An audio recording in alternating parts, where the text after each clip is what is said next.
నాన్న, ఒక మాట చెప్తాను, బాగా జ్ఞాపకం పెట్టుకుంటావా? నీ మంచితనాన్ని ఈ రోజున ఒక చేతకానితనంగా చేసి, నీ బలహీనతగా చూసి నిన్ను ఆడిస్తున్నప్పుడు మారాల్సింది వాళ్ళు కాదు, నువ్వే. తక్షణం నువ్వే మారాలి.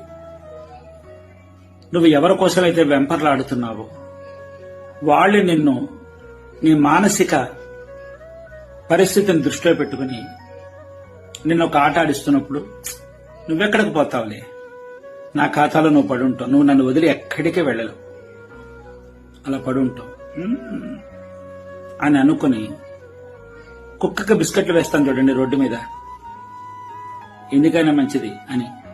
అలాగే నీతో అప్పుడప్పుడు ఒక్కొక్క మాట విసురుతుంటే ఆ మాటే నాకు ఎక్కువ అనుకునే నీ మనస్తత్వానికి అవతల వాళ్ళు నిన్ను లోకు చేయకపోతే ఏం చేస్తారు చెప్పు నాన్న?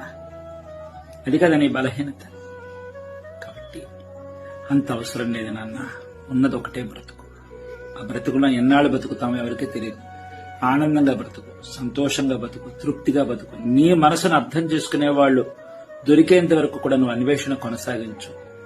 నీ మానసిక స్థితితో ఒక ఆట ఆడుకుని నిన్ను బలహీనతగా చేసేటటువంటి వాళ్ళను విడిచిపెట్టి హాయిగా జీవించడానికి ప్రయత్నం చేయి.